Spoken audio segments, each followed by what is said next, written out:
አረፈዳችሁ። ክብር ለእግዚአብሔር ለአምላካችን ይሁን። ትልቁ እግዚአብሔር ሰማይ ዙፋኔ ነው ምድር መረገጫዬ ነው ያለው እግዚአብሔር ዛሬ ደግሞ ከኛ ጋር አብሮ ለመሆን ጊዜ ስለሰጠን አብረን ስላለን ክብር ለእግዚአብሔር ይሁን። ለቃሉ ክብር የምንችል ሰዎች ቆመን የሐዋርያት ሥራ ምዕራፍ 1 ከቁጥር 6 እስከ 11 እናነባለን። በጌታ ስም አነባለሁ። እነርሱም በተሰበሰቡ ጊዜ በድሮ ትርጉም ነው ማነበው። ጌታ ሆይ በዚህ ወራት ለእስራኤል መንግስትን ትመልሳለህን ብለው ጠየቁት። እርሱም በገዛ ስልጣኑ ያደረገውን ወራትንና ዘመናትን ታውቁ ዘንድ ለእናንተ አልተሰጣችሁም። ነገር ግን መንፈስ ቅዱስ በእናንተ ላይ በወረደ ጊዜ ኃይልን ትቀበላላችሁ። በኢየሩሳሌምም በይሁዳም ሁሉ በሰማርያም እስከ ምድር ዳርም ድረስ ምን ትሆናላችሁ ይላል? ምን ትሆናላችሁ ይላል? ምስክሮቼ ትሆናላችሁ አለ። ይህም ከተናገረ በኋላ እነርሱ እያዩት ከፍ ከፍ አለ፣ ደመናም ከዓይናቸው ሰውራ ተቀበለችው። እርሱም ሲሄድ ወደ ሰማይ ትኩር ብለው ሲመለከቱ ሳሉ እነሆ ነጫጭ ልብስ የለበሱ ሁለት ሰዎች በአጠገባቸው ቆሙ። ደግሞም የገሊላ ሰዎች ሆይ ወደ ሰማይ እየተመለከታችሁ ስለምን ቆማችኋል? ይህ ከእናንተ ወደ ሰማይ የወጣው ኢየሱስ ወደ ሰማይ ሲሄድ እንዳያችሁት እንዲሁ ይመጣል አሏቸው። አጭር ጸሎት እንጸልይ። ክብር ላንተ ይሁን እግዚአብሔር አምላካችን ሆይ ዛሬ ይህንን ጊዜ ስለሰጠን እናመሰግናለን። በዚህ ቦታ መገኘት የቻልነው በምህረትህ ነው። አንተ ስለደገፍከን ነው። አንተ ስለጠበቅከን ነው። ሊያጠፋን የተጋብን ጠላት ጠፍቶ ሳይሆን የተጋህልን አንተ እግዚአብሔር ቡትሩ ሰውን ዛሬ በዚህ ቦታ ተገኝተናል። እግዚአብሔር አምላካችንን እናመሰግናለን። ካንተ ከትልቁ እግዚአብሔር ጋር ከያው እግዚአብሔር ጋር የምንነጋገርበትን ይሄንን ጊዜ ስለሰጠን የምናመልክበትን እድል ስለሰጠን እግዚአብሔር ክብር ላንተ ይሁን። ስለነበረ ያምልኮ ጊዜ ስለነበረ መልካም ጊዜ ሁሉ እናመሰግናለን። እግዚአብሔር አምላካችን ሆይ ዛሬ በፊትህ ነን። ይህን ኮንፈረንስ ጀምረናል። እግዚአብሔር አምላካችን ሆይ መንፈስ ቅዱስ ያግዘን ዘንድ ፍሬያማ ጊዜ እንዲሆንልን በኢየሱስ ክርስቶስ ስም እለምናለሁ። እግዚአብሔር አምላካችን ሆይ እርዳን። እኔን ወንድሞችን እህቶችን አባቶችን እናቶችን እርዳን። በዚህ ሰዓት ደግሞ በቃል እለፍ። ቃሉን ላከ ፈወሳቸው ይላል። ይሄ ቃል በኢየሱስ ክርስቶስም በነፍስም በስጋም ፈውስ ይሁን። ሙሴ ካንተ ጋር ተነጋግሮ በሚወርድበት ጊዜ የፊቱ ብርሃን ያንጸባርቅ ነበርና ሰዎች ከፊቱ ሸሹ ይላል። ካንተ ጋር የተነጋገረ ሰው ይለወጣል። እግዚአብሔር አምላካችን ነው። የልማድ ቀን አይሁንብን፣ የሥርዓት ቀን አይሁንብን። በኢየሱስ ክርስቶስም እግዚአብሔር ካንተ ጋር ተነጋግረን የመለወጥ ቀን ይሁንልን። በኢየሱስ ክርስቶስም የመለወጥ ቀን ይሁንልን። መንፈስ ቅዱስ ሲነካው ሳውልን ምን ነካው አሉ። እግዚአብሔር አምላካችን ሆይ ከዚህ ስንወጣ ምን ነካቸው የምንባል ቃል ይሁንልን። ከዚህ ኮንፈረንስ የተነሳ በኢየሱስ ክርስቶስም ቦለቃ አይሎት ምን ነካቸው የሚባልበት ጊዜ ይሁን። ትልቅ የወንጌል ንቅናቄ፣ ትልቅ የነፍሳት መዳን፣ ትልቅ ለውጥ ተደርጎ እግዚአብሔር አምላካ ምን ነካቸው የሚባልበት ጊዜ ይሁንልን። እግዚአብሔር አምላካችን ስለምታደርገው እናመሰግናለን። እኔን ባሪያን እርዳኝ። ክብር ሁሉ ለስምህ ይሁን በኢየሱስ ክርስቶስ ስም። ይታባርካችሁ። ቁጭ በሉ። አንድ አባት አሉ። በ2001 ላይ ነው ወደ ጌታ የሄዱት። አባባ ይከሶ ይባላሉ። ዘመናቸውን በሙሉ በወንጌል ነው የኖሩት። ምንም ሌላ ቋንቋ የላቸው። የትም ቦታ ምንም ቦታ ለቅሶውን ሰርጉን ቋንቋቸው ወንጌል ነው። ኑሯቸው ወንጌል ነው። እንዲህ ትልቅ ጉባኤ በተሰበሰበበት ቦታ ሰው በጣም ያከብሯቸዋል፣ ይወዷቸዋል። ትልቅ ጉባኤ በተሰበሰበበት ቦታ እንዲሁ 1-2 ደቂቃ ሰላምታ ልሰጥ ፈልጋለሁ ይላል። ተነስተው ግን መጀመሪያ የሚናገሩ ሰላምታ አይደለም። አንድ ኦድ የሆነ ነገር የሚናገሩት ኢየሩሳሌምን የበተነ እግዚአብሔር እናንተንም ይበትናችሁ ነው የሚሉት። ያስደነግጣል። ግን ምን ማለታቸው ነው? ቅድም ባነበብንበት መንፈስ ቅዱስ በእናንተ ላይ በወረደ ጊዜ ኃይልን ትቀበላላችሁ፣ በኢየሩሳሌም በይሁዳ በሰማርያ እስከ ምድር ዳርቻ ድረስ ምስክሮች ትሆናላችሁ ነው የሚለው። ሐዋርያቱ ግን ደቀ መዛሙርቱ ግን እዛ የነበሩት መንፈስ ቅዱስ ከመጣ በኋላ ኢየሩሳሌም ቀርቶ ይሁዳ ቀርቶ ሰማርያ ምድር ዳርቻ የሚባለው ቀረና መንፈስ ቅዱስ ተቀብለው እዛው እየተሟሟቁ ልሳኑ አለ፣ ትንቢቱ አለ፣ መልእክቱ አለ እየተሟሟቁ ስለነበረ ጌታ እስጥማሮስን መምታት ነበረበት፣ ስደት ማምጣት ነበረበት፣ መበተን ነበረባቸው። አባባ ሚሉት ያንን ነው። ትዘምራላችሁ፣ ሙዚቃ መሳሪያው አለ፣ ጭብጨባው አለ፣ እልልታው አለ፣ ጥሩ መቀመጫ አለ፣ ተመችቷችኋል፣ ውጡ ነው የሚሉት። አይ ቲንክ እንደዛ መባል ያለብን ይመስለኛል።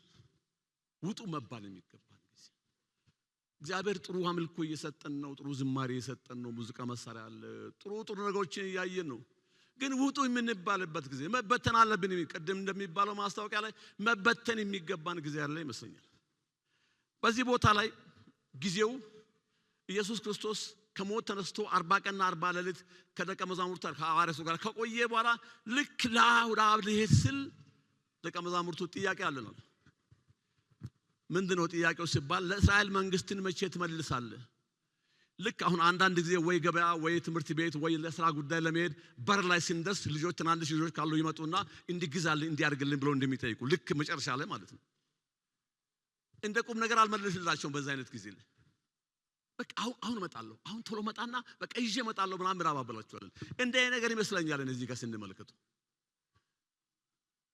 3 ዓመት ተኩል ያስተማራቸው ከሞት ተነስቶ 40 ቀንና ከነሱ ጋር ከቆየ በኋላ ሊሄድ ሲል ለእስራኤል መንግስትን መቼ ትመልሳለህ ሲሉ ግድ የላችሁም አሁን እሱን አታስቡት መንፈስ ቅዱስ በመጣ ጊዜ ኃይልን ትቀበላላችሁ በኢየሩሳሌም በይሁዳ በሰማርያ እስከ ምድር ዳርቻ ድረስ ምስክሮች ትሆናላችሁ ነው ያላቸው እኔ ጥያቄው ይገርመኛል ሁሉን ጨርሶ አስመርቆ ወደ ዓለም ሁሉ ሂዱ ብሎ ምስክሮች ትሆናላችሁ ብሎ ሲል ልክ ወደ አብ ሊሄድ ሲል ለእስራኤል መንግስት ጥያቄ ይጠይቃሉ አንድ ጊዜ መጽሐፍ ትምህርት ቤት ኮሌጅ ላይ ለሚመረቁ ተማሪዎች ስበክ ሲባል ይሄ ቃል ነው የመጣልኝ እንዴት መጣልኝ መሰላችሁ ኢየሱስ ክርስቶስ አብሯቸው እየኖረ ነው ያስተማራቸው ውጪ በአደባባይ ላይ ያስተምርና ከዛ ተመልሶ እነሱን ደግሞ ያሰዳቸዋል በምሳሌ ነገራቸውን ይተረጉምላቸዋል አብሮ ይጸልያል አብሮ ይገባል አብሮ ይወጣል ኢየሱስ ክርስቶስ የነገስታት ንጉስ የጌቶች ጌታ ሆኖ 3 ዓመት ተኩል አስተምሮ ከሞት ተነስቶ 40 ቀንና 40 ሌሊት ከነሱ ጋር ከቆየ በኋላ መጨረሻ ላይ እነዚህ የተመረቁ ሰዎች የእስራኤል መንግስት ጥያቄ የሚጠይቁ ከሆነ ሪሊ መጽሐፍ ቅዱስ ኮሌጅ እኛ አንድ ክፍለ ጊዜ በሳምንት ነው አስተምረን 3 ዓመት 4 ዓመት ካስተማረን በኋላ ዲግሪ የምንሰጣቸው ሰዎች ሪሊ ይመረቃሉ ወይ ነው እዚህ ተማሪዎች ካላችሁ በርግጥ ዲግሪያችሁ ሲታገኙ ትመረቃላችሁ ወይ ነው እነ ሰባኪ ቢሆን መቼ ነው ምረቃችሁ ነው የሚላችሁ ለምን ምክንያቱም ጌታ ለምንድን ነው ይሄን ጥያቄ የሚጠይቁት አይሁዳውያን ዛሬም ቢሆን መሲህ ይመጣል ብሎ የማይቀበሉት መሲህ በሚመጣበት ጊዜ በዳዊት ዙፋን ላይ ይቀመጣል እስራኤልን ገናና መንግስት ያደርጋል ከሮማ ጭቆና ያወጣል ብለው ይጠብቁ ስለነበረ ናትናኤልን መሲህ መጥቷል እኮ ሲባል ከናዝሬት እንዴት መሲህ ይነሳል በ5 እንጀራና በ2 ዓሣ በመገበ ጊዜ ሊያነክሱት ፈለጉ ለምን ከዚህ የተሻለ መሲህ የለም ብለው ያዕቆብና ዮሐንስ በመንግስት ጊዜ አንዳችን በስተቀኝ አንዳችን በስተግራ እንድንሆን ፍቀድልን የፖለቲካ ጥያቄ ነው የስልጣን ጥያቄ ነው ለምን ከተባለ መሲሁ ሲመጣ በዳዊት ዙፋን ላይ ይቀመጣል ብሎ ስለሚጠብቁ በቃ ከዚህ የተሻለ የለም ብሎ ጥያቄውን በቃ እንደዚህ በሚሆንበት ጊዜ አንዳችን በስተግራ ኢየሱስ ክርስቶስ በአህያ ውርንጫ ሆኖ ወደ ኢየሩሳሌም በሚገባበት ጊዜ እኮ ዘንባባ ያነጠፉለት እኮ መዝሙር የዘመሩለት እኮ ልብስ ያነጠፉለት እኮ ጌታ ነው ብለው አይደለም ንጉስ መጥቷል ብለው ነው በቃ ዳዊት ዙፋን ላይ የሚቀመጥ ንጉስ መጥቷል ብለው ነው መዝሙር ሲዘምሩ ምን ብለን የዘመሩት ሆሳና በጌታ ስም የሚመጣ የአባታችን የዳዊት መንግስት የፖለቲካ ዝማሬ ነው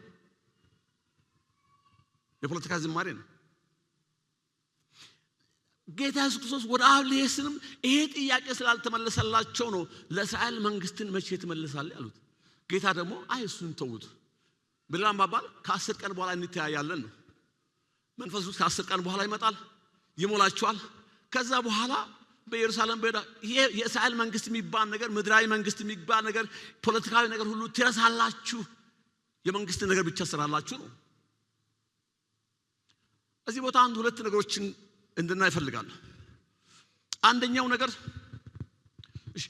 ምስክሮች ትሆናላችሁ ነው የሚለው ምስክር ለመሆን ማየትና መስማት በቂ ነው ጌታ ኢየሱስ ክርስቶስ እያለ ያለው ምስክሮች ትሆናላችሁ ነው ምስክር ለመሆን ማየትና መስማት በቂ ነው ዲግሪ ያስፈልግ ዲፕሎማ ያስፈልግ ደህንነት ትምህርት ተምሮ መጨረስም አያስፈልግም መጠመቅም አያስፈልግም ጥምቀት ድረስ አባባለ እስከ ጥምቀት ድረስ መጠበቅም አያስፈልግም አንድ ሰው እስከ ደህንነት ትምህርት ድረስ መጠበቅ አያስፈልግም ለምን ከተባለ ያየውና የሰማው ስለሚናገር ስንት ዘመን ጫት ስቅም የነበረ ሰውዬ ጌታን ከተቀበለ ወጥቶ ጌታ እኮ አድኖኛል ከዛሬ በኋላ ጫት ቀርቷል ጌታ አድኖኛል ለማለት ምንም የደህንነት ትምህርት ተምሮ እስከሚጨርስ መጠበቅ ያስፈልጋል።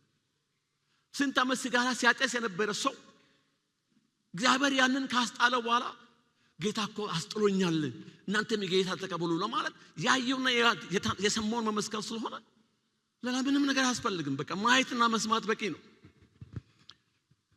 ያየና የሰማ ሰው ደግሞ መመስከር ግዴታ ነው። ያየና የሰማ ሰው መመስከር ግዴታ ነው። በብሉይ ኪዳን ዘሌዋውያን ምዕራፍ 5 ቁጥር 1 ላይ እንደዚህ ይላል፣ ማንም ሰው የሚያምለውን ቃል ቢሰማ ምስክር ሆኖም አንድ ነገር አይቶ እንደሆነ ወይም አውቆ እንደሆነ ባይናገር ኃጢአት መስራቱ ነውና ይላል። አንድ ሰው የሰማውን ያወቀውን ያየውን ነገር አልናገርም አልመሰክርም ብል ኃጢአት መስራቱ ነው። በብሉይ ኪዳን ኃጢአት። በኢትዮጵያ ሕግ አንድ ሰው ያየውን የሰማውን አልመሰክርም ማለት አይችልም። በአዲስ ኪዳን ኢየሱስ ክርስቶስ ምስክሮቼ ትሆናላችሁ በሚልበት ጊዜ መመስከር ግዴታ ነው። ስለዚህ አንድ ሰው ያየውን የሰማውን መመስከር ግዴታ ነው። ጌታም የተናገረው መንፈስ ቅዱስ በእናንተ ላይ በወረደ ጊዜ ኃይልን ትቀበላላችሁ ምስክሮቼ ትሆናላችሁ ነው ያለው። በዚህ ክፍል ሁለት ነገሮችን እናገኛለን። አንደኛው ምስክሮቼ ትሆናላችሁ ማለት ትእዛዝም ነው አድራም ነው። ምስክሮቼ ትሆናላችሁ ማለት ትእዛዝም ነው አድራም። ያዘዘው ማን ነው? ኢየሱስ ክርስቶስ ነው። አንድን ትእዛዝ እና አንድን አደራ ከባድ የሚያደርገው የአዛዡ ወይም ደግሞ አደራን የሰጠው ማንነት ነው። አንድ ደብዳቤ ከወረዳ ቢመጣ ከክፍለ ከተማ ቢመጣ ከካንቲባ ጽሕፈት ቤት ቢመጣ ከጠቅላይ ሚኒስትር ቢሮ ቢመጣ አራት የተለያዩ ደብዳቤዎች ቢመጡ ምንም ጥያቄ የለውም የመጀመሪያ ተግባር ማድረግ የሚገባው ከጠቅላይ ሚኒስትር ቢሮ ነው። ለምን ከተባለ ስልጣኑ ትልቅ ስለሆነ። አንድን ትእዛዝ አንድን አደራ ከባድ የሚያደርገው ጠንካራ የሚያደርገው የአዛዡ ወይም ደግሞ አደራ የሰጠውን ሰው ማንነት ነው። እዚህ ቦታ ላይ ትእዛዙን የሰጠ ያለው ጌታችን ኢየሱስ ክርስቶስ ነው። የነገስታት ንጉስ የጌቶች ጌታ ነው። ትእዛዝ ከሆነ ወደን የምናደርገው ሳንወድ ስንቀር የምንተው ነገር አይደለም። ትእዛዝ ነው። ያዘዘው ደግሞ ጌታ ኢየሱስ ክርስቶስ ነው። ስለዚህ ምስክሮች ትሆናላችሁ ትእዛዝ ነው። ትእዛዝን ብቻ ሳይሆን አደራም ነው። ድሮ አባቶች እናቶች አደራ በጣም ይከብድ። የፈለገ ብርባቸው የፈለገ ቢጠማቸው የተፈለገ ቢቸገሩ አደራ የተባለውን ገንዘብ አይበሉም። ዛሬ ላይ ቤተክርስቲያን ውስጥ ድፍረት መጣና አይደለምና የሰውን ገንዘብ የእግዚአብሔርን ቤት ገንዘብም ቢሆን ከተቻለ ከተገኘ የሚበሉ ሰዎች እየበዙ ያሉበት ጊዜ ላይ ነው ያለው። እናቶች በመቀነት ነው የሚቋጥሩት። በመቀነት የተቋጠረውን ገንዘብ አደራ የተባለውን የፈለገ ቢቸገሩ አደራ ስለሚሉ መንከት አይፈልም። አደራ ከባድ ነው። ይሄን አደራ የሰጠ ያለው ደግሞ ማን ነው? ጌታችን ኢየሱስ ክርስቶስ ነው። ምን እያለ ምስክሮች ትሆናላችሁ። ትእዛዝም ነው አደራም ነው። ሁለተኛው ነገር ከዚህ ክፍል የምንመለከተው የመንፈስ ቅዱስ መምጣት ዋነኛ ዓላማ ለወንጌል ምስክርነት ኃይልን ለመስጠት ነው። መንፈስ ቅዱስ ኃይል ታምር ያደርጋል፣ አሁን ይፈውሳል፣ አሁን ከአጋንንት ስራ ነፃ ያወጣል፣ አሁን የሚያስጨንቀን ሁሉ ያጠላል። እውነት ነው። መጀመሪያ የመጣው ግን ለወንጌል ምስክርነት ኃይልን ለመስጠት ነው። የዚህ ዘመን ችግር ወንጌልን ወደ አድርገን ፈውስ ከአጋንንት ስራ ነፃ መውጣት ታምራት ምናምን ማለት ስለጀመርን ወንጌሉን ኃይል ስላሳጣን ሁለተኛውን አንደኛ ስላደረግን መቅደም የሚገባውን ማስቀደም ሲገባን መቅደም የሌለበትን ስራ ወደ ኋላ ስላደረግን አስፈላጊ አይደለም አስፈላጊ ነው፣ ነገር ግን የሚቀድመውን ስላላስቀደምን ነው የወንጌል ስራ እየደከመ ያለው። የመንፈስ ቅዱስ መምጣት የመጀመሪያ ዓላማው ለወንጌል መንፈስ ቅዱስ በወረደ ጊዜ ኃይልን ትቀበላላችሁና በዛ ኃይል በኢየሩሳሌም በይሁዳ በሰማርያ እስከ ምድር ዳርቻ ድረስ ምስክሮቼ ትሆናላችሁ ነው። ልብስ በሚሰፋበት ጊዜ መርፌ ከገባ በኋላ ክር መርፌን ተከትሎ መምጣት ግዴታው። ልብስ ሲሰፋ መርፌ ከገባ በኋላ ክር መርፌን ተከትሎ መምጣት ግዴታው። ወንጌል ከገባ በኋላ ወንጌልን ተከትሎ ፈውስ መምጣት፣ ወንጌልን ተከትሎ ተአምር መሆን ግድ ነው። ብዙ አባቶችን አውቃቸዋለሁ። ስለ ልሳን ቢጠየቁ አያውቁም። ስለ መንፈስ ቅዱስ ሙላት ቢጠየቁ አያውቁም። ምንም ሌላ የሚያውቁት ነገር የለም። የሚያውቁት ወንጌል ብቻ ነው። ግን በጣም ብዙ ተአምር የሆነላቸው ሰዎች አባባ ወንዳሮን ስለ ልሳን ስለ መንፈስ ቅዱስ ሙላት ቢጠየቁ አይነግሯችሁም። ወይኒ ቤት ላይ ግን ጸልየው በነ ኤልያስ ዘመን እንደነበረው እሳት ከሰማይ ወርዶ ወይንን በልቷል። ለምን? ወንጌል ገባ። ከወንጌል ጋር ተአምራት ይገባል። አንድ ሰውዬ አሮጌ መጽሐፍ ቅዱስ ነው የሚይዙት። ቀደደባቸው። በእነዚህ 15 ቀናት ውስጥ እግዚአብሔር ያንተን አንጀት ይቀዳል፣ ወፎችና ውሾች አንጀትን ይበላሉ። 15 ቀን ሳይበላ ሰውየው ሲሄድ ሽፍታ ተኮሰበትና አንጀቱን በጣጠሰው። ሰውየው አመልጣለሁ ብሎ ስሮጥ አንጀቱ ሳር ውስጥ ምን ውስጥም እየተበጣጠሰ ሄደ። ውሾችና ወፎች በሉ። አባባ እንዳረው ስለ ልሳን ስለ ምናምን የሚባል ነገር አያውቁም። አንድ ነገር ያውቃሉ፣ ወንጌል ያውቃሉ። ወንጌል ሲገባ ከወንጌል ጋር ታምራት ይገባል። ቅድም ያልኳችሁ አባባይ ከሰው አንድ ጊዜ እሳቸው በባህሪያቸው በር ሲዘጋ ቸርች ሲገባ ሰብረው ይገባሉ፣ ወንጌል ይመስካሉ። ሲታሰሩ እስር ቤት ገብቶ እዛም ለምን ትሰብካለህ? አንተም ኢየሱስ ያድናል ጌታን ተቀበል ነው የሚሉት። ፖሊስ ጣቢያ ገብቶ ፖሊስ ጣቢያ ውስጥ እንጨት ላይ ወጣል። እንጨት እየወጡ ነው ወንጌል የሚመሰክሩ። በቃ እንጨት ይወጣሉ ይላሉ፣ ወይ ኮረብታ ላይ ሆነው ይላሉ። ሰዎች ሲሰበሰቡ ወንጌል ሰብካሉ። አንድ ጊዜ ወንጌል ሲሰብኩ ተያዙና ፖሊስ ጣቢያ ሲሄዱ አንድ ፖሊስ በጥፊ መታቸው። እውነተኛ የሆነ የማውቀውን ታሪክ እንደ አባቴ ማውቃቸው ሰው ነው የሚነግራቸው። በጥፊ መታቸው። ጀስት ዞር ብሎ ነው ያዩት። ሰው እስር ቤት ገቡ። እስር ቤቱ አውሎ ነፋስ መጣና በሙሉ ብትንትኑ አውጦ ቆርቆሮ ምናምን ሁሉ የት እንደገባ አጠፋው። የመታቸው ፖሊስ የት እንደገባ ጠፋ። ተፈልገው ሶስተኛ ቀን ላይ የሆነ ወንዝ ውስጥ ሆነ ጥሻ ስር ገለው ደብቆታል። አባባይ ከሰኮ ጀስት ዞር ብሎ ያዩት፣ ሌላ ነገር የለም። ወንጌል ሲገባ ከወንጌል ጋር ተአምር ይሆናል። ወንጌል ሲገባ ከወንጌል ጋር ፈውስ ይሆናል። ወንጌል ሲገባ ከወንጌል ጋር ከአጋንንት ስራ ነፃ ማውጣት ይሆናል። ወንጌል ሙራላ ትተን ሌላው ነገር ስላስቀደምን ነው።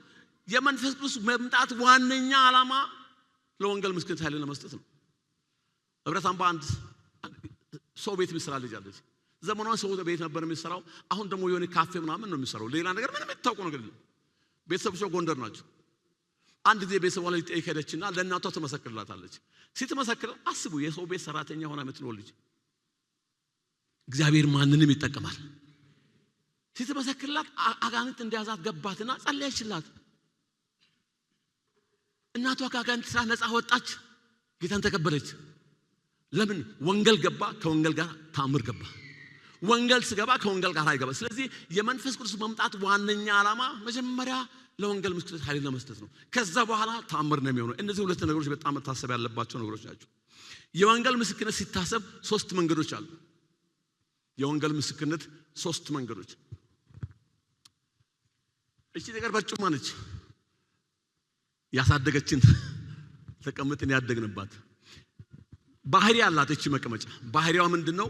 መጀመሪያ ለመቀመጥ ተመችታ ነው የተሰራችው። ሰውነትን እቅፍ አድርጋ ለመያዝ ተመችታ ነው የተሰራችው። እቺ መቀመጫ 3 እግር አላት።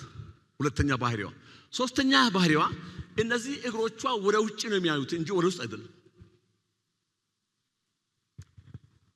ልክ እንጂ መቀመጫ ለመቀመጥ ተመችታ እንደተሰራች ቤተክርስቲያን ለእግዚአብሔር መንፈስ የተመቸች መሆን አለባት። ወንጌል ፍሬያማ እንዲሆን ከተፈለገ የእግዚአብሔር መንፈስ የሚሰራበት ቦታ መሆን አለበት። ቤተክርስቲያን የሚመች ቦታ መሆን አለበት። እቺ መቀመጫ 3 እግር እንዳላት ወንጌል 3 እግር አለ። ከዚህ መቀመጫ አንዷ እግር ቢሰበር አይሰራም። ምንም እሱን ለመጠየቅም አያስፈልግም። አንዷ እግር ቢሰበር መቀመጫው አትቆምም። 2 እግር ቢሰበር አትሰራም። ስለዚህ 3 እግር መሆን ግዴታ 3 እግር መሆን አለበት። ወንጌል እንደዛ ነው። 3 እግር ነው ያለው። ጸሎት አለ፣ መስጠት አለ፣ ምስክርነት አለ። ወንጌል ማበርተኛ ወይም ደግሞ ወንጌል ምስክርነት ሲባል ከነዚህ አንዱ ከጎደለ ወንጌል ሙሉ ሊሆን አይችልም።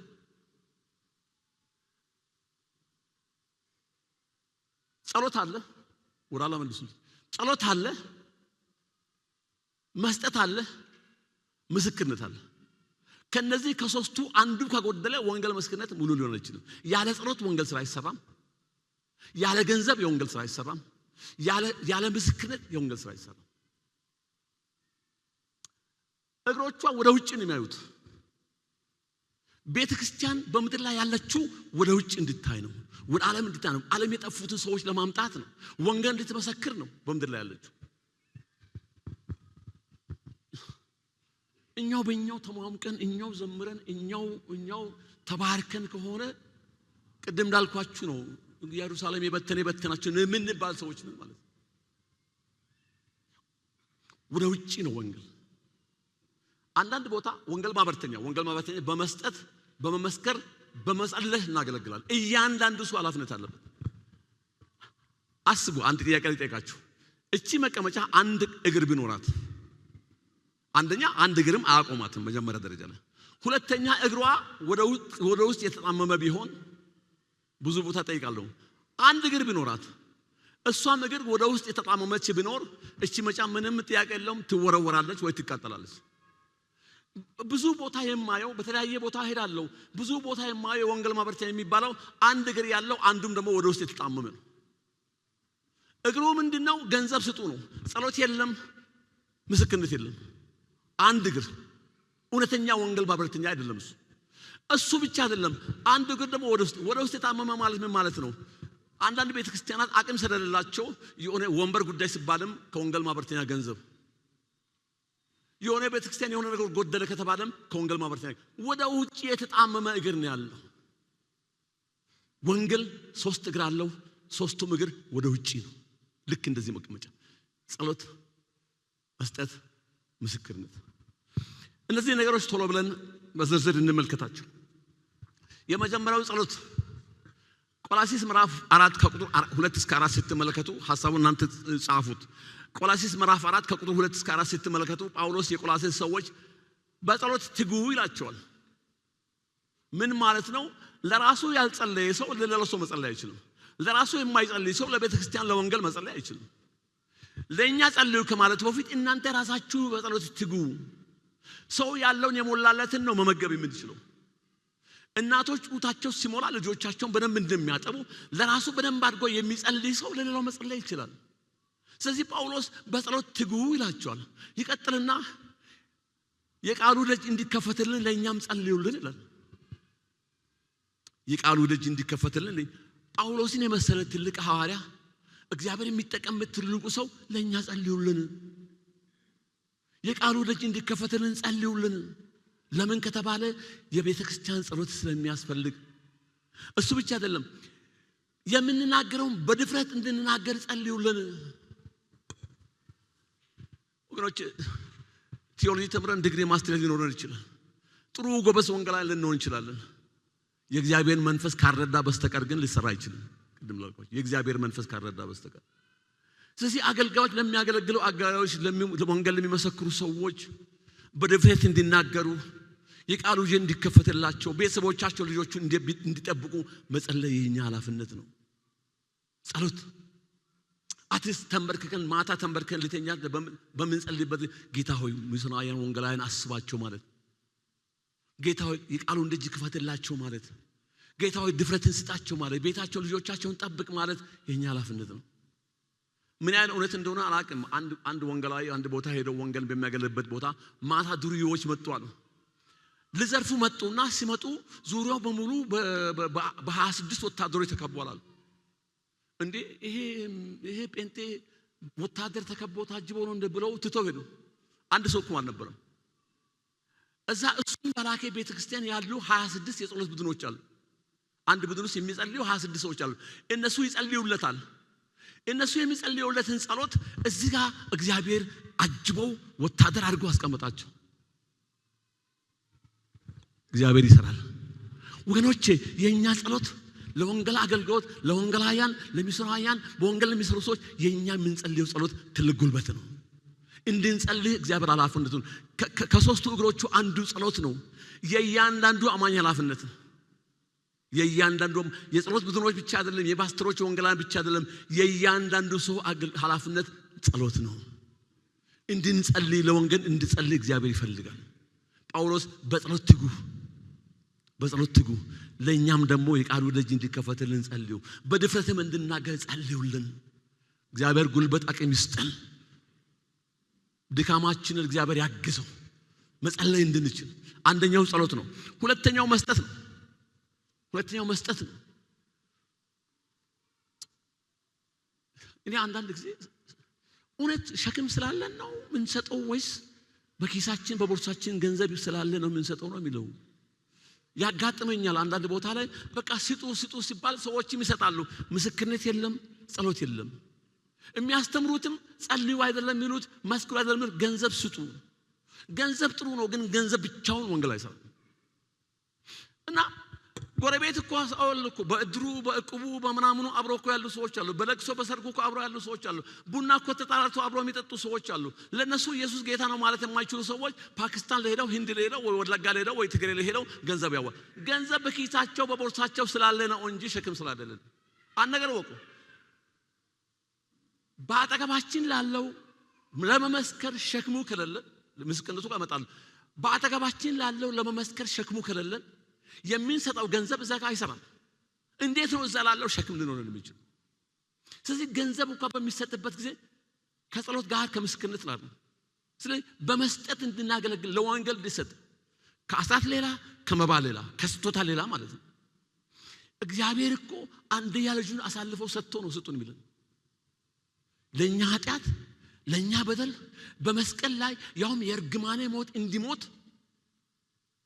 ሌሊቱን በሙሉ አንዴ ጲላጦስ ጋር አንዴ ሐና ቀያፋ ጋር ሲያንከራትቱት ራት በደንብ ሳይበላ እንቅልፉን ሳይተኛ ቀን ደግሞ እንደገና መስቀል ተሸክሞ በዛ ላይ በጥፊ ሲመቱት ሲተፉበት እሾህ እዚህ ጋር በእሾህ ተወግቶ ይደማል፣ እዚህ ጋር የሚገርፉት ይደማል። በዛ ላይ በደከመውን ሌሊቱን ሳይተኛ ያደረውን የደከመውን መስቀል ለመስቀል ሞት እጆቻችን ዘርግተን እኮ ምናልባት 5 ደቂቃ ብንቆይ እኮ ይሰለችናል። ከአቅማችን በላይ ነው የሚሆንብን። ስፖርት አስተማሪ ነበርኩ። ልጆችን ከሚቀጣባቸው መንገዶች አንዱ እጃችሁ ዘርጉ ብዬ አቆያለሁ። እጅ ኢየሱስ ክርስቶስ ከ3 ሰዓት እስከ 6 ሰዓት እኮ ተሰቅሎ የቆየው እስከሚሞት ድረስ በመስቀል ሰቅለው እግሩን በመስማር መተው እጁን በመስማር መተው እጁ ይደማል፣ እግሩ ይደማል፣ ጎኑ ይደማል፣ ራሱ ይደማል፣ ጀርባው ይደማል። እግዚአብሔር ያንን እያየ እያወቀ ለኛ ሰጥቶ ዛሬ ደግሞ ምን ነው ካላችሁ ከሰጣችሁ የራሳችን እኮ ገንዘባችን እኮ የራሳችን ንብረቶች እኮ የራሳችን አይደለም። እግዚአብሔር ሰጠን የእግዚአብሔር ነው። ከሰጠን ነገር ለወንጌል ስጡልን ይላችሁ። ትንሹን ነገር ስጡኝ ነው ይላችሁ። እግዚአብሔር አብርሃምን እኮ ልጁን ነው የጠየቀው። አብርሃም እኮ ሳይወልድ በመቅረቱ ምክንያት እኮ አጋር ጋር ገብቶ እኮ ከእግዚአብሔር ጋር እኮ 13 ዓመት ተለያይቷል እኮ ተፈትኗል እኮ አብርሃም ልጅ በማጣቱ። በስተመጨረሻ በ100ኛ ዓመቱ ነው ልጁ የመጣው። ልጁ አደገልን ብሎ ትንሽ ጎረመስ ሲል ትልቅ ሲል እንጨት ተሸክሞ እኮ ተራራ የሚወጣ ልጅ ነው እኮ፣ ሕፃን እኮ አይደለም። ሌላ ልጅ አልተወለደም። ሳራ ከሞተች በኋላ ሌላ ልጅ አልተወለደም። እግዚአብሔር ያንኑ ልጅ ሲጠኝ እኔና እናንተን እግዚአብሔር እንደዛ ማይጠይቀው አንችልም። እኛ አንሰጥም እውነት ለመነጋገር። አብርሃምን ግን እግዚአብሔር አንድያ ልጅን እንዴት ነው ያንን አንድያ ልጅ ያውን በ100 ዓመት የተወለደው 100 ዓመት ሙሉ እኮ ከዚህ በኋላ አልወልድም ብሎ ተስፋ ቆርጧል እኮ። ሳራም እኮ ተስፋ ቆርጣለች። እግዚአብሔር በተአምር ከሰጣቸው በኋላ እንደገና ልጁ ትልቅ ሲሆን አደገልን ወራሽ ሆነልን ሲባል እንደገና ደግሞ ሰዋልኝ፣ ዝም ብሎ ሲጠኝ እኮ ሰዋልኝ። አብርሃም እኮ አንድያ ልጁን ለእግዚአብሔር ከእግዚአብሔር አይበልጥም ብሎ እግዚአብሔር ስጡ በሚልበት ጊዜ አብርሃምን ልጁን ነው የጠየቀው። እኛን ከኪሳቸው ያለውን ትንሽ ከሰጠኋችሁ ትንሽ ከሰጠኋችሁ ትንሽ የና አልዓዛር እህት ማርያም የናዝዶ ሽቷ መጠጥና በኢየሱስ ክርስቶስ እግር አፈሰሰች። በ300 ዲናር የሚገዛ አንዳንድ መጽሐፍ ቅዱስ አዋቂዎች ምንድነው የሚሉት? ለአንድ ቤተሰብ የ1 ዓመት ቀለብ ነው የሚሉት። ህይወቷን የሰጠችው አልሳሳችለትም ለጌታ። ጌታ ስጡ በሚልበት ጊዜ እሱ ልጁን ሰጥቶ አብርሃምን ልጁ ጠይቆ አብርሃም ልጁን ሰጥቶ ያቺ ሴት ውድ የሆነ ነገር ሰጣ። እግዚአብሔር ዛሬ የሚጠይቀን ለወንጌል ካላችሁ ከሰጣችሁ በኪሳችን ያዘው በቦርሳችን ያለው በባንክ ያለው እኮ የእግዚአብሔር ነው። እኛ ራሳችን የእግዚአብሔር ነን። እኛ ራሳችን የእግዚአብሔር ነን። ያለን እግዚአብሔር ነው። ካላችሁ እናንተ የኔ ናችሁ። የሰጣችሁ ምን ነኝ? ከሰጣችሁ ስጡኝ። በመስጠት ወንጌል እንሰራለን። ሶስተኛው በመመስከር የእግዚአብሔር ቃል እያንዳንዱ አማኝ እንዲመሰክር ያስገድዳል። የእግዚአብሔር ቃል እያንዳንዱ አማኝ እንዲመሰክር ያስገድዳል። የመጀመሪያው ታላቁ ተልእኮ ያስገድደናል። ታላቁ ተልእኮ ያስገድደናል። ቅድም ላልኳችሁ ጌታ ኢየሱስ ክርስቶስ ምስክሮቼ ትሆናላችሁ ነው ያለው። ማቴዎስ ላይ፣ ማርቆስ ላይ፣ ሉቃስ ላይ፣ ዮሐንስ ላይ በአራቱ ወንጌላት ተጠቅሷል። ታላቁ ተልእኮ በሐዋርያት ስለምትተ አንድ ነገር በተደጋጋሚ ተጠቀሰ ማለት በጣም አስፈላጊ ነው ማለት ነው።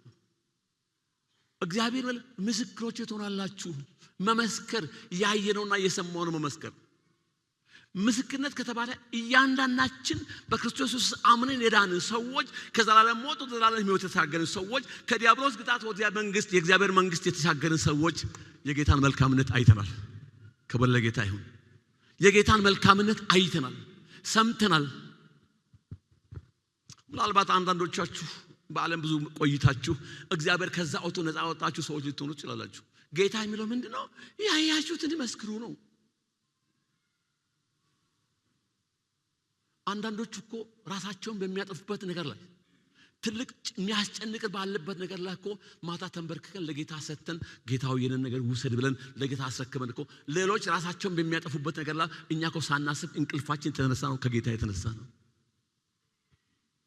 የጌታን መልካምነት ቅድም የተጠቀሰው የእርሱን በጎነት እንድትነግሩ የእግዚአብሔርን በጎነት እንድንናገር ምስክር እንድንሆን ያየነውን የሰማውን እንድንናገር ምስክሮች ትሆናላችሁ ከተባለ አንድ በክርስቶስ ኢየሱስ ያመነ የዳነ ሰው ሌላ ምንም ክሬት ያስፈልገው እግዚአብሔር ከዘላለም ሞት ወደ ዘላለም ሕይወት ካሻገሩ የዘላለም መንግስት ወራሽ ከሆነ ምስክር ነው ማለት ነው።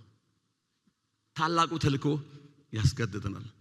ሁለተኛ ቅድም ተጠቅሷል። አንደኛ ጴጥሮስ ምዕራፍ 2 ቁጥር 9 ላይ የንጉስ ካህናት መሆናችን ያስገድደናል። የንጉስ ካህናት መሆናችን እንድንመሰክር ያስገድደናል። አንድ ሰው ገበሬ ከሆነ ማረስ አለበት፣ መኮትኮት አለበት፣ መዝራት አለበት፣ ማጨድ አለበት። ያ ካልሆነ ገበሬ ሊባል አይችልም። ስምና ስራ አብረ ነው የሚመጣው። እነ ዶክተር አለማየሁ ክሊኒክ ብትሄዱ ዶክተር መቅደስም ዶክተር አለማየሁ ቢዚ ሆኖ ሲሰሩ ነው የምታዩዋቸው። ለምን? ሐኪሞች ስለሆኑ የሕክምና ስራ መስራት። የሕክምና ስራ መስራት የማይችሉ ከሆነ ሐኪሞች ሊባሉ አይችሉም። አንድ አስተማሪ የማያስተምር ከሆነ አስተማሪ ሊባል አይችልም። አንድ ነጋዴ ማይሸጥ ከሆነ ማይለውጥ ከሆነ ማይገዛ ከሆነ ነጋዴ ሊባል አይችልም። አንድን ሰው ስም የሚያሰጣው ስራው ነው። ሰባኪ ስለሚሰብክ ነው ሰባኪ የሚያሰኘው። ካህን የሚያሰኘው ስራው ነው። በብሉይ ኪዳን ካህናት እግዚአብሔርና እስራኤልን ያስታርቁ ነበር። የክህነት ስራ ነው። በአዲስ ኪዳን እናንተ ደግሞ ከጨለማ ወደሚደነቅ ብርሃን የጠራችሁን ቅድም እንደተጠቀሰው የእርሱን በጎነት እንድትነግሩ የተመረጠ ትውልድ የንጉስ ካህናት ናችሁ። ካህናት ከሆንን የክህነት ስራ መስራት ግድ ነው። ክርስቶስ ኢየሱስ በመስቀል ላይ በሚሰቀልበት ጊዜ መጋረጃው ተቀደደ ይላል። መጋረጃው ስላረጀ አይደለም፣ ስለደነገጠ አይደለም፣ ስርዓት ሆኖ አይደለም። ነገር ግን በብሉይ ኪዳን ያለው በእግዚአብሔርና በሰው መካከል ያለው የጥል ግድግዳ ፈረሰ። እግዚአብሔር ወደኛ መጣ፣ እኛም ወደ እግዚአብሔር መጣን። በእናንተና አማካይነት አይደለም፣ ዛሬ አባታችን ነው ጌታ። አባት ብለን የምንጮህበትን የልጅነትን መንፈስ ሰጠን ይላል እግዚአብሔር ቃል። መጋረጃው ስለተቀደደ ከዚህ በኋላ በካህናት አማካይነት አይደለም፣ በእናንተና በኩል አይደለም፣ በእነ እግዚአብሔር ሰዎች በኩል እግዚአብሔር አባቴ ነው። ተንበርክ ሲጸልይ ይሰማኛል፣ ሲጠይቀው ይመልስልኛል፣ ያናግረኛል። አባቴ ስለሆነ መጋረጃው ተቀደደ። መጋረጃው ከተቀደደ ዛሬ ካህን ማን ነው? እኔ ነኝ። ግን ክህነቱ ለምንድን ነው? የእርሱን በጎነት ለመናገር። ለፉክክር አንዳንድ ጊዜ እኔ የንጉስ ካህን፣ እውነት ነው የንጉስ ካህን፣ ግን ለፉክክር አይደለም፣ ለስራ ነው፣ ለኃላፊነት ነው። የእርሱን በጎነት ለመናገር ነው የንጉስ ካህናት የሆኑ። ካህን ከሆንን ሰውን ከእግዚአብሔር ጋር ማስታረቅ ነው። ሰው ከእግዚአብሔር ጋር ማናስታርቅ ከሆነ ካህን ልንባል አንችልም። ስም ያለ ተግባር አይሆንም። ስም ያለ ተግባር አይሆንም። እግዚአብሔር ካህናት የሚል ስም ከሰጠን ያ የክህነት ስማችን ተግባር ላይ መሆን አለበት። ሰውን ከእግዚአብሔር ጋር ማስታረቅ መቻል አለብን። ስራችን፣ ስማችን፣ ስራችን እንድንሰራ ያስገድዳል። የንጉስ ካህናት መሆናችን ያስገድደናል። ሶስተኛው የክርስቶስ መልእክተኞች መሆናችን ያስገድደናል። እዚህ ቤተክርስቲያን ቁልፍ ጥቅስ ነው። የክርስቶስ መልእክተኞች መሆናችን ያስገድደናል። ቃሉ ምንድነው የሚለው? ማንም በክርስቶስ ቢሆን አዲስ ፍጥረት ነው። ሌባ ይሁን፣ ወንበዴ ይሁን፣ ቀማኛ ይሁን፣ ምን ማንም በክርስቶስ በሚሆንበት አዲስ ፍጥረት ነው። ስለሚስና አይደለም፣ ስለመጋቢያን ወንጌል አይደለም፣ ስለሙግዚት አገልጋይ አይደለም። ማንም ሰው በክርስቶስ ቢሆን አዲስ ፍጥረት ነው። እነሆ አሮጌ ነገር አልፏል ሁሉም አዲስ ሆኗልና እግዚአብሔርም በክርስቶስ ሆኖ ከራሱ ጋር አስታረቀን ይላል። ሁሴን ይላስተግድ እግዚአብሔርም በክርስቶስ ሆኖ ከራሱ ጋር አስታረቀን ይላል። ሁሴን ዛሬ ጌታን የተቀበለ ሰው እንበል። ጌታን በሚቀበልበት ጊዜ አሮጌ ፍጥረት ነበረው። ምንም አይነት ባህሪ ሊሆን ይችላል። ምንም አይነት ከዚህ በፊት ህይወት ሊኖር ይችላል። ጌታን ተቀብያለሁ፣ ሰይጣንን ክጃለሁ፣ ዓለምን ክጃለሁ በመለበት ከዛ ጊዜ ጀምሮ አዲስ ፍጥረት ነው። አዲስ ፍጥረት ሲሆን እግዚአብሔር በክርስቶስ ሆኖ ከራሱ ጋር አስታረቀናል። ስለዚህ እግዚአብሔር እሱን ከራሱ ጋር አስታርቆታል። ከዛ ይቀጥላል እንደዚህ ይላል፣ በእኛም ላይ ምንን አኖረ የሚለው የማስታረቅን ቃል አኖረ ይላል። በእኛም ልክ አንድ ሰው ጌታን በሚቀበልበት ጊዜ በዛ ሰዓት እግዚአብሔር በክርስቶስ ሆኖ እሱን ካስታረቀ በኋላ በዛ ሰዓት በሱ ላይ የማስታረቅን ቃል አኖረ። ስለዚህም የክርስቶስ መልእክተኞች ነን ይላል። ተመልከቱ፣ አንድ ሰው ጌታን በሚቀበልበት ጊዜ መጀመሪያ ኢየሱስን ተቀብያለሁ፣ ሰይጣንን ክጃለሁ፣ ዓለምን ክጃለሁ፣ ከጌታ ጋር እኖራለሁ ብሎ ቃል ሲገባ የመጀመሪያ ነገር እዛው ቦታ እያለ ከዲያብሎስ ግዛት ወደ እግዚአብሔር መንግስት፣ ከጨለማ ወደ ብርሃን፣ ከሞት ከዘላለም ሞት ወደ ዘላለም ሕይወት ይሻገራል። የመጀመሪያ ነገር እዛው ቃል ሲገባ። ሁለተኛ የእግዚአብሔር መንፈስ ያትመዋል። ሃሌሉያ! ምን ብሎ ነው የሚያትመው? ከዛሬ ጀምሮ አንተ የእግዚአብሔር ልጅ ነህ። ከዚህ ሰዓት ጀምሮ አንተ የእግዚአብሔር ልጅ ነህ። ልጅ ከሆነ ደግሞ ምንድነው? ወራሽ። የታተመው ማህተም ለእግዚአብሔር መንግስት ወራሽ ለመሆን ቀብድ ነው። ልጅ ካለ በኋላ የእግዚአብሔር መንግስት ወራሽ ነው። እዚህ ቦታ እያለ ገና ወንጌላውያን ስሙን ሳይመዘግቡ ቀበሌውን ስልኩን ሳይመዘግቡ ማለት ነው ከዘላለም ሞት ወደ ዘላለም ሕይወት ተሻግሯል። የእግዚአብሔር መንፈስ አትሞታል። ምን ብሎ? ከዛሬ ጀምሮ አንተ የእግዚአብሔር ልጅ ነህ። ልጅ ስለሆንክ ደግሞ መንግስተ ሰማያት ከዛሬ ጀምሮ ከዚህ ሰዓት ጀምሮ ወራሽ ነህ። አንድ ሰው ከዚህ ወጪ ቢወጣ የእግዚአብሔር መንግስት ወራሽ ነው። እሱ ብቻ አይደለም፣ ከዚህ ሰዓት ጀምሮ ምንድነህ? መልእክተኛ ነህ። አንዳንድ ጊዜ ደህንነት ትምህርት ተምራችሁ እስኪጨርሱ ቆዩ ጠብቁ ይባላል። ወይም ጥምቀት እስከሚጠመቅ ድረስ ጠብቁ ይባላል። መጽሐፍ ቅዱሳዊ አይደለም። በኋላ መሳያችኋል። መጽሐፍ ቅዱሳዊ አይደለም። ጌታን ከተቀበለበት ጊዜ ጀምሮ ይሄ ሰው መልእክተኛ ነው። ጌታን ከተቀበልን ጊዜ ጀምሮ እግዚአብሔር እኛን መልእክተኛ አድርጎ ልኮናል። የክርስቶስ መልእክተኞች ነን። የክርስቶስ አምባሳደሮች ነን። ሁሴን ጌታን ከተቀበለ ጀምሮ ከሞት ወደ ሕይወት ተሻግሯል። የእግዚአብሔር መንፈስ አትሞታል። የእግዚአብሔር ልጅ ነው። መንግስተ ሰማያት ወራሽ ነው። ከዚህ ሰዓት ጀምሮ መልእክተኛ ነው። ከዚህ ሲወጣ ጌታ እኮ ፈውሶኛል፣ ጌታን ተቀበሉ ማለት ይችላል። መልእክተኛ ነው ጌታ ማለት። እግዚአብሔር ዮናስን ወደ ነነዌ ላከው። ዮናስ ደግሞ ለነነዌ ሰዎች መስበክ አልፈለገም። ለምን? የነነዌ ሰዎች መገልበጥ አለባቸው፣ ምሕረት አያስፈልጋቸውም ብሎ ስለሚያስብ። እናንተ የዘረኝነት እንዴት መጥፎ ነገር መሰላችሁ? ዘረኝነት ዛሬ ብቻ አይደለም፣ እንዴት መጥፎ ነገር መሰላችሁ? ለእስራኤላውያን እኮ ትንቢት የሚናገር ሰው ነው። ነቢይ እኮ ነው ዮናስ። ነቢዩን ነው እግዚአብሔር ያልከው። ብድግ አድርጎ ማንንም አይደለም አንስቶ እግዚአብሔር የላከው። ወደ ተርሴስ ኮበለለ። በሚሄድበት ቦታ ላይ መርከብ ገባና ውስጥ ገባ። ሁለት በጣም የሚገርሙኝ ነገሮች አሉ። አንደኛው የማያድን አምላክ ያላቸው ሰዎች ወደ የአምላኮቻቸው ሲጮሁ የሚያድን አምላክ የያዘው ዮናስ ግን ውስጥ ገብቶ ተኝቷል። የማያድን አምላክ ያላቸው ሰዎች ወደ የአምላኮቻቸው ሲጮሁ የሚያድን አምላክ የያዘው ዮናስ ግን ወደ ውስጥ ገብቶ ተኝቷል። ወገኖቼ የኔና እናንተ ታሪክ ነው። ዮናሶችንን መትጋት በሚገባን በዚህ ጊዜ፣ ዘመኑ ባለቀ በዚህ ጊዜ፣ ነፍሳት እየጠፉ ባሉበት ጊዜ ላይ ማያድን አምላክ ያላቸው ሰዎች እንቅልፍ እየነሱን፣ እኛ ግን ጥሩ እንቅልፍ እየተኛን ነው። መንቃት ይሁንልን፣ መትጋት ይሁንልን። ጥሩ እንቅልፍ እየተኛ ነው። ተመችቶን እየተኛ ነው። እሱ ብቻ አይደለም። ከ120 ሺህ በላይ ያሉ ሰዎች የሚድኑበትን መልእክት የያዘው ዮናስ ውስጥ ገብቶ ተኝቷል። ከ120 ሺህ በላይ ሰዎች የሚድኑበትን መልእክት የያዘው ዮናስ ገብቶ ተኝቷል። ዮናሶችንን የተኛን ሰዎች፣ መልእክት ያዘን የተኙ ሰዎች፣ በሺዎች የሚቆጠሩ ሰዎች የሚድኑበትን መልእክት የያዘን ሰዎች የተኛን ዮናሶችንን። ዮናስ እኔ ነኝ። ዮናስ እኔ ነኝ። መጮህ ያቃተን የተኛው ዮናስ እኔ ነኝ። መልእክት ይዤ ትልቁን መልእክት ይዤ የሚያድን መልእክት ይዤ ሰውን ከዘላለም ሞት ወደ ዘላለም ሕይወት የሚያሻግር መልእክት ይዤ የተቀመጥኩ ዮናስ ነኝ። ዮናስ ነኝ። መተኛት በማይገባን ጊዜ ላይ፣ መትጋት በሚገባን ጊዜ ላይ፣ መበርታት በሚገባን ጊዜ ላይ ሌሎች ወደ የማያድን አምላክ ሲጮሁ የምንተኛ ሰዎች፣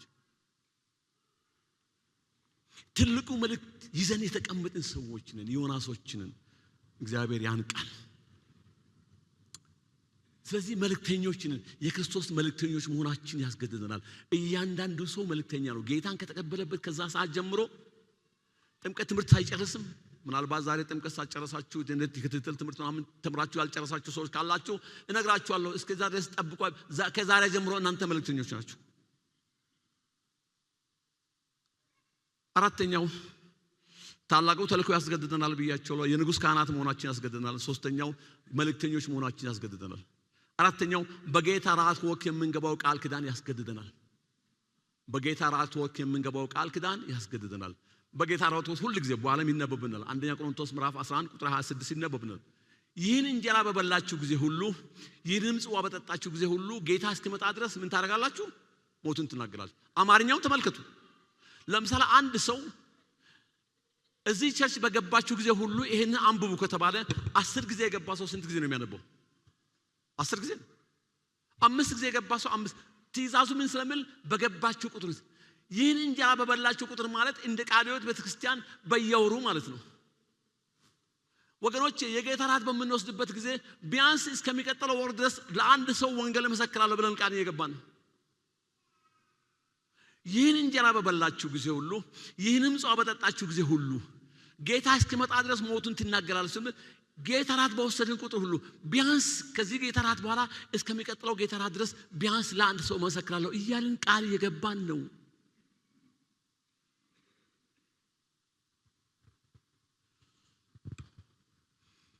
አልታዘዝንም።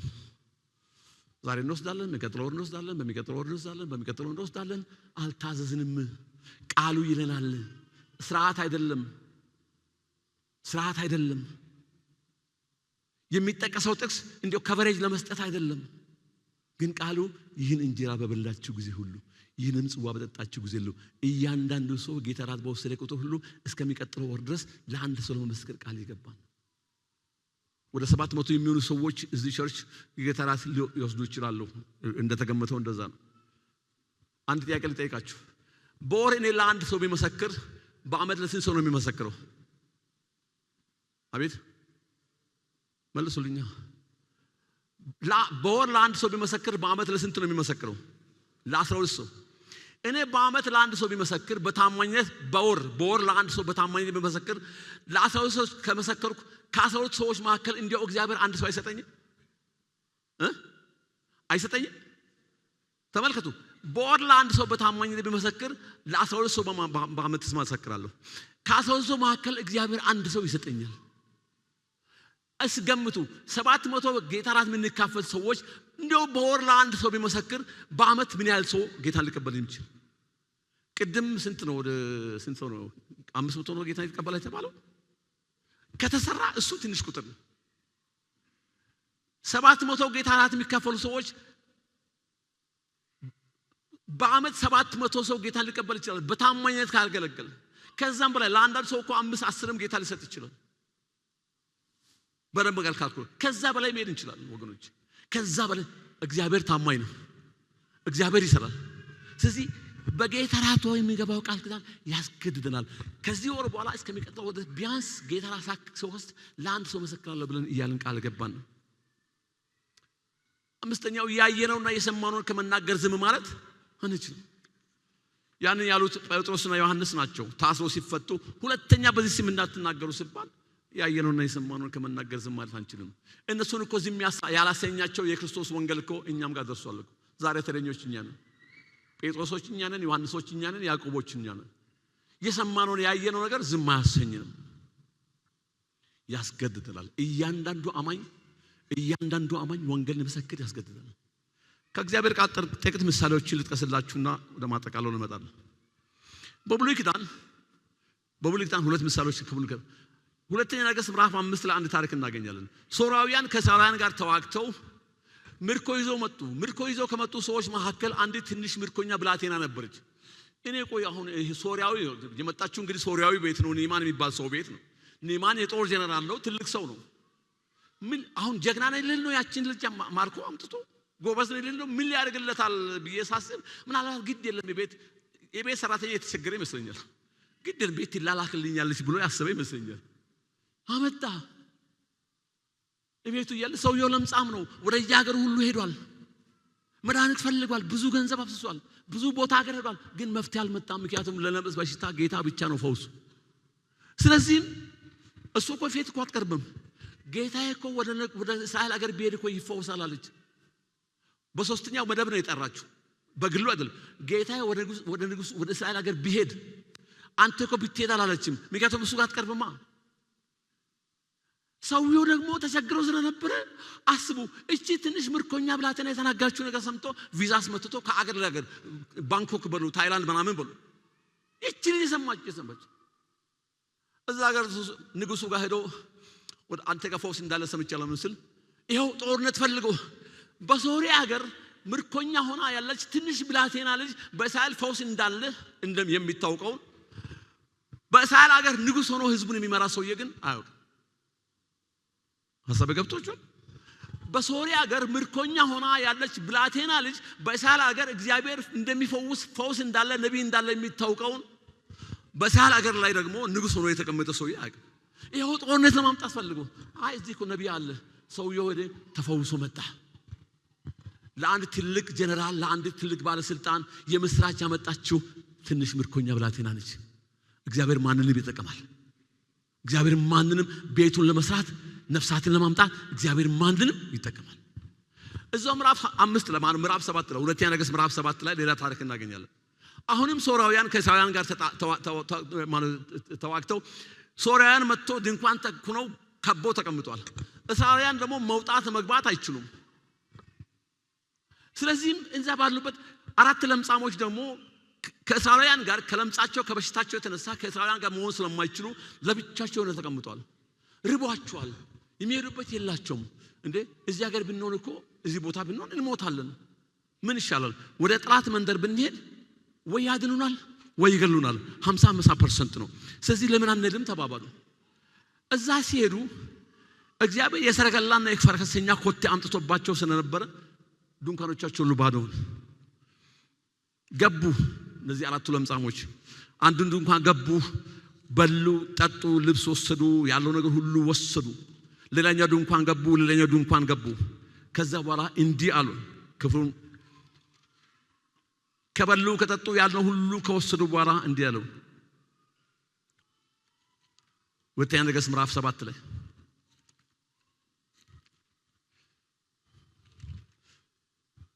ከዚያም ወደ እርስ በርሳቸው ከቁጥር 9 ጀምሮ ከዚያም ወደ እርስ በርሳቸው መልካም አላደረግንም፣ ዛሬ መልካም ምስራች ቀን ነው፣ እኛም ዝም ብለናል፣ እስከ ነጋ ድረስ ብንቆይ በደለኞች እንሆናለን፣ ኑ እንሂድ ለንጉሥ ቤተሰብ እንናገር።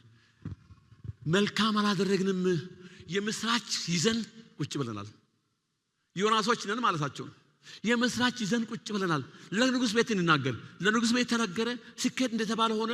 ለመላው እስራኤላውያን ፈውስ የሆኑት የተናቁ የእስራኤል ለምጻሙ ሰዎች ናቸው።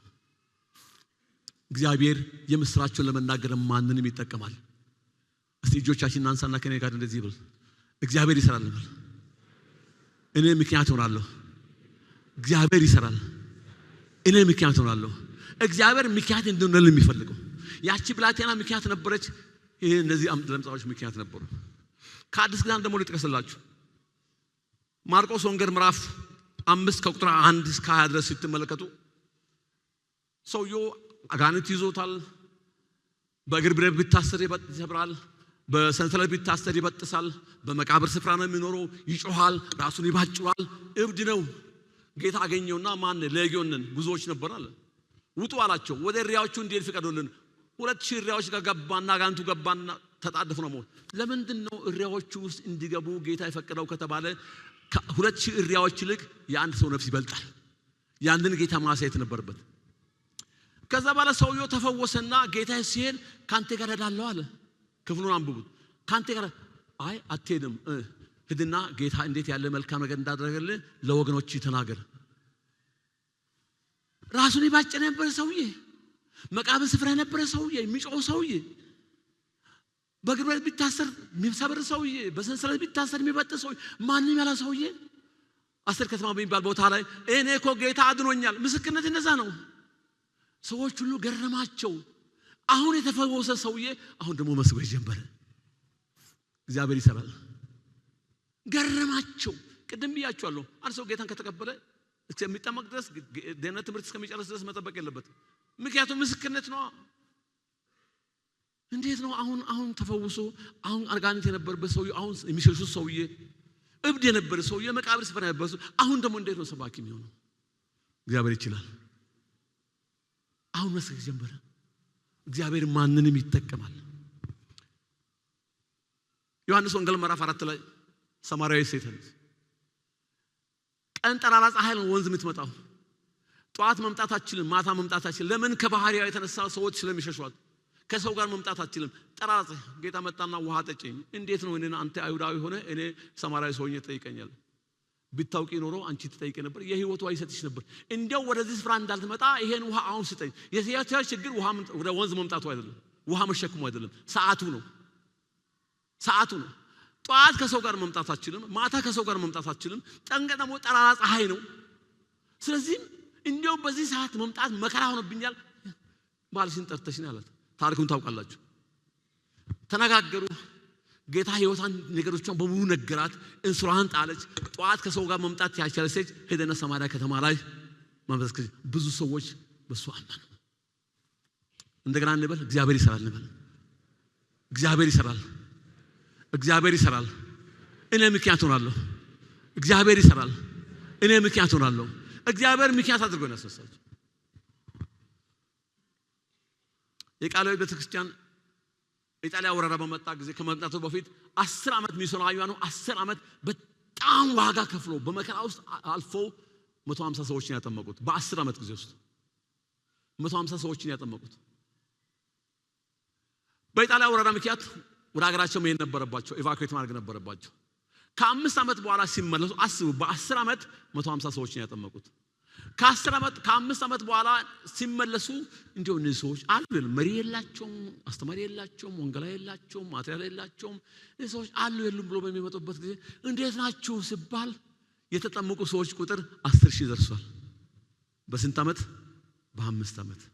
በማን ምስክርነት? በእያንዳንዱ አማኝ ምስክርነት። ወገኖች እያንዳንዱ አማኝ ወንጌልን ካልመሰከረ ወንጌል ይደርሳል ብላችሁ አታስቡ።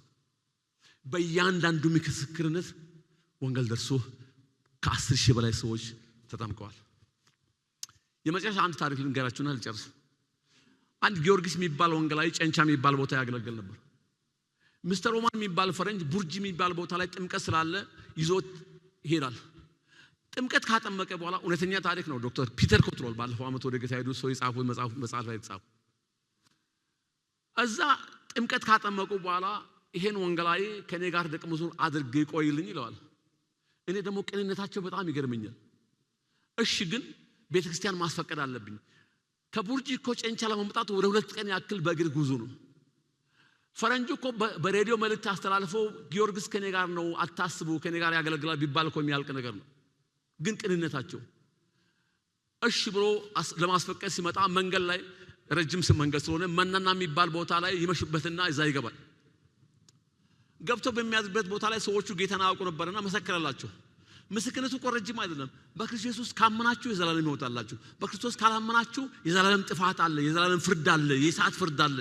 ጌታን ተቀበሉ። ሰዎቹ ጌታን ተቀበሉ። ትንሽ በራሪ ወጥ እንደዚህ ነገር በራሪ ወጥ ሰጠና ጧት ተሰናብቷቸው ሄደ። አስተማሪ የላቸው፣ ወንጌላዊ የላቸው፣ ቤተክርስቲያን የለም፣ የሚያነቡት ምናምን ነገር የለም። አስፈቅዶ የተወሰነ ሳምንታት ቆይቶ ሲመለስ እንዲሁ እነዚህ ሰዎች አሉ ወይ ብሎ መጣና ቤታቸው ገባ። እውነተኛ ታሪክ ነው። ደህና ናቸው እንደ እግዚአብሔር ይመስገን። እንዴት ናችሁ? በረታ። አዎ እኛም በረታ። አንተ እንዳልከው እኛም መስክረን 10 ቤተሰብ ጌታን ተቀብሏል።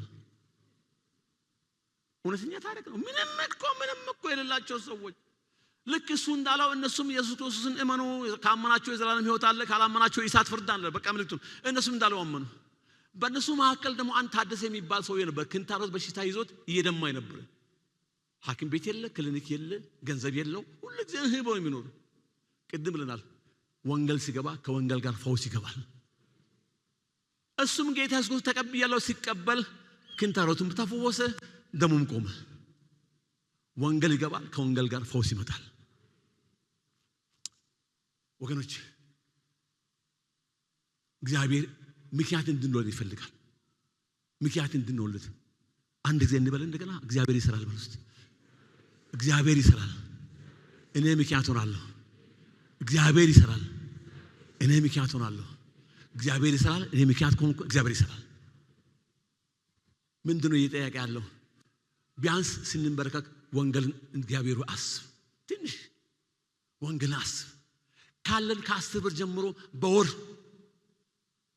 ራስ ልጁን የሰጠው እግዚአብሔር አብርሃም ልጁን የሰጠለት ያልሳሳለት እግዚአብሔር ካለን 10 ብር ጀምሮ በየወሩ እንድንሰጥ ይፈልጋል በየወሩ በታማኝነት ቢያንስ በወር ለአንድ ሰው ወንጌል እንድመሰክርለት እግዚአብሔር ይሰራል